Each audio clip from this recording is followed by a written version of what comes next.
আর সামনে যে কয়েকটা লেবার দেখতে পাচ্ছ, সামনে কিন্তু একটা ইঞ্জিনিয়ার আছে, সে কিন্তু লাইন মেজারমেন্ট করে আছে। দেখো সেটা লাইন ঠিক আছে না সেটা কিন্তু মেজারমেন্ট করে আছে। আর এই জায়গায় কিন্তু রাত দিন 24 ঘন্টা কাজ চলে থাকে। আর দেখো ব্রিজের পার্টসগুলো দেখো কিরকম ভাবে নেওয়া হইতেছে। দেখো এই যে গাড়িটা দিয়ে কিন্তু নেওয়া হইতেছে। এটা কিন্তু ফার্স্ট যেটা টেম্পোরারি যে ব্রিজটা আছে সে আমার ধুবড়ির থেকে সেই ব্রিজের উপরে কিন্তু নেওয়া হইতেছে।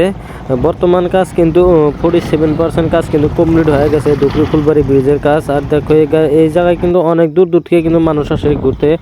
দেখো ব্রিজের কাজ কত সুন্দরভাবে করে আছে এলএনডিএ কোম্পানি আমার ভারতবর্ষের ভিতরে।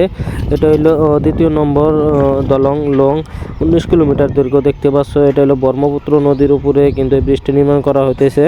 আর এই ধুবড়ি ফুলবাড়ি ব্রিজের কাজ 2021 সালে থেকে কিন্তু কাজ স্টার্ট হয়েছিল। আর বর্তমান কিন্তু 2025 সাল কিন্তু পড়ে গেছে। এই কয়েক বছরের ভিতরে কিন্তু প্রায় 47% কাজ কিন্তু কমপ্লিট করে দিছে।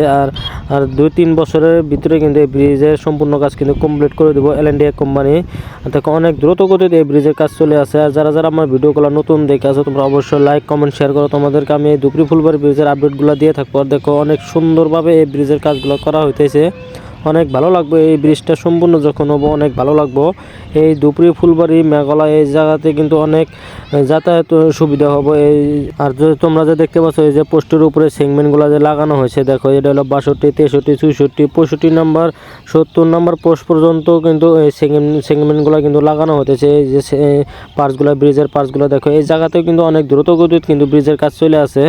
আর ফুলবাড়ি সাইডে থেকে কিন্তু অনেক দ্রুত গতিতে ব্রিজের কাজ চলে আসে। আর যারা যারা আমার ভিডিওটা নতুন দেখে আসো অবশ্যই লাইক কমেন্ট শেয়ার করবা। তোমরা কমেন্টে জানাবা কোন সাইডে ব্রিজের আপডেটগুলো লাগে, তোমাদেরকে আমি দিয়ে দেবো।